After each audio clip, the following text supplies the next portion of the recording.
De cette fameuse finale du 4 mai. Ce serait terrible, nous a-t-il dit, de jouer le titre lors du dernier match à Lyon. Ce soir, Lens misait beaucoup sur Diouf, qui revenait de suspension. Lens qui, en 31 journées, a été leader 26 fois cette saison. Match piège ce soir face à des Bastiais qui ont besoin d'un point pour assurer leur maintien. Et des Corses justement très déterminés pour leur dernier match à domicile. Débordement de Cyril Jeunechamp et la faute de Ferdinand Coly. Penalty décide Monsieur Le Dentu. Faute effectivement, vous allez le voir, indiscutable après seulement 5 minutes de jeu. Penalty donc pour Bastia. Et Tony Vérel, l'ancien Lensois, face à Guillaume Varmuz. Vérel qui a déjà inscrit 6 penaltys cette saison. Et bien là, c'est l'arrêt de Varmuz qui a plongé du bon côté. Très belle anticipation de Guillaume Varmuz. Et cet arrêt-là aura peut-être de grosses conséquences dans ce match, ou même pour cette fin de saison pour le titre. En tout cas, première grosse frayeur pour des Lensois qui ne sont vraiment pas très bien entrés dans ce match. Manque de coordination, problème dans la construction. Et puis derrière, des espaces incroyables. Vérel qui lance Cyril Jeunechamp et le duel encore une fois brillamment gagné par Gus. Guillaume Varmuz, arrêt magistral de Varmuz. Deux énormes occasions bastiaises mais toujours 0-0. Varmuz qui dispute le 8e match de sa carrière à Furiani et sachez qu'à chaque fois il a encaissé au moins un but. Pour l'instant, n'en déplaise à Cyril Jeunechamp, eh bien le héros de ce match, c'est Guillaume Varmuz. En tout cas, on est quand même très loin du 7-0 de Lens à Bollaert au match aller. Désir de revanche pour des Bastiais ce soir. Un ballon pour Cyril Jeunechamp qui s'écroule. Pas de faute, pas de pénalty cette fois, mais la défense lensoise est quand même constamment menacée dans cette première période. L'action va se poursuivre avec le contre du Racing Club de Lens. Ballon pour Ferdinand Coly, peut-être enfin un bon coup à jouer. Ballon pour Diouf, Diouf qui a levé la tête, qui va réussir à centrer pour Sibierski. Et voilà, contre toute attente, c'est Lens qui ouvre le score. Le 50e but lensois cette saison, le 14e inscrit de la tête. C'est évidemment l'un des gros points forts de cette équipe lensoise. En tout cas, regardez encore une fois cette tête plongeante d'Antoine Sibierski. Voilà enfin le réalisme lensois qui avait un petit peu disparu ces derniers temps, notamment le week-end dernier contre Troyes. Et bien là, ce réalisme est retrouvé. Puis comme par miracle, on retrouve aussi toute l'inspiration du leader à l'image de cette longue ouverture lumineuse de Pedron pour Morera et l'excellente sortie de Pento. Lens qui avait gagné 3-1 ici même l'an dernier. Ça avait été la première victoire à l'époque de Georges Tournet au moment où Lens traversait une mauvaise passe en championnat. C'était aussi le jour où Queudrus, souvenez-vous, avait marqué un but de gag contre son camp de 30 mètres. Contexte totalement différent ce soir, sans vraiment bien jouer. Lens mène au score, mais grâce surtout et toujours à Guillaume Varmuz qui réussit à s'interposer de très belle manière sur ce centre devant la tête de Nicolas Dieuze. Regardez encore le talent, la prouesse de Varmuz. En tout cas, toujours les assauts répétés de Manceau, de Jeunechamp, de Vérel, qui a eu 29 ans cette semaine. Tony Vérel, eh bien, il n'est pas gâté ce soir par son ancienne équipe. Regardez, il va être ici alerté avec ce ballon. Des solutions dans la surface, belle incursion. Et finalement, le ballon qui revient sur Tony Vérel, la reprise. Et c'est une nouvelle fois au-dessus. Ça a même été contré.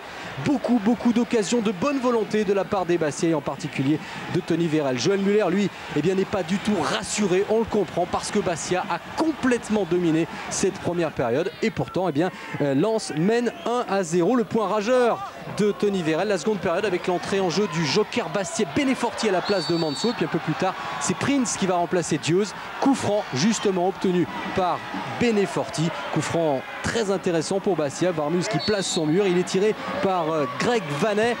Et la parade de Varmuz qui repousse du point. Même scénario qu'en première période avec des Bastiais qui poussent pour essayer d'égaliser et des Lensois complètement repliés dans leur camp. Le titre va se jouer sur un détail, nous disait Valérien Ismaël, une glissade, un mauvais contrôle, un poteau peut-être, ou pourquoi pas une tête dans la surface, une tête non cadrée, celle ici de Lilian Alice. Toujours ce score de 1-0 pour Lens à l'approche de la toute dernière demi-heure, mais toujours cette terrible pression bastiaise.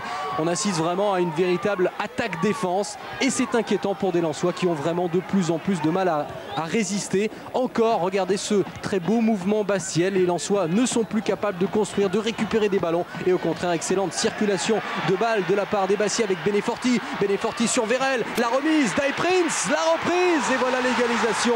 Son tout premier but de la saison, pas souvent utilisé d'Ai Prince, celui qui demande souvent conseil auprès de George Weah. Eh bien, Mr. George peut être fier de lui, un but vraiment magnifique de Prince. Un but partout, c'est mérité pour Bastia qui a tout fait pour égaliser et qui veut maintenant la victoire. Il reste un quart d'heure à jouer. On a revu le chef-d'œuvre de Prince, Robert Nouzarek, qui place ses joueurs, qui insiste pour maintenant la victoire, alors que Joël Muller lui a renforcé sa défense avec les entrées de Koulibaly, de Diop, et Lens qui, regardez, continue à se faire de grosses frayeurs avec ce ballon donné en retrait. Lens qui n'a plus les moyens d'arracher la victoire. Et ici sur cette action, eh bien, Monsieur Le Dentu accorde un coup franc pour une passe donc en retrait à Guillaume Varmus. Coup franc idéalement placé avec sans doute une combinaison et peut-être une frappe de Tony Vérel. Et toujours la bonne détente de Guillaume Varmus qui préserve pour l'instant ce match nul. Toujours un but partout, encore 10 minutes à jouer dans cette rencontre. Tout est possible, mais en tout cas on assiste toujours à de très jolis mouvements bastiais, soit individuels et surtout collectifs, avec ici Vérel,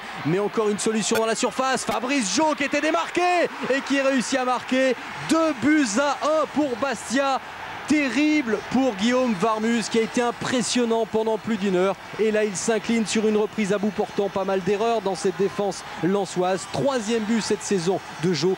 Tellement logique parce que Bastia a voulu cette victoire et a très nettement dominé le leader. Mais ce n'est pas fini, il reste 5 minutes à jouer. On a déjà assisté à pas mal de rebondissements dans cette rencontre. Et pourquoi pas une réaction lensoise avec Diouf pour Pedron. Pedron qui rentre dans la surface, qui va frapper. Et l'arrêt très sûr de Pento.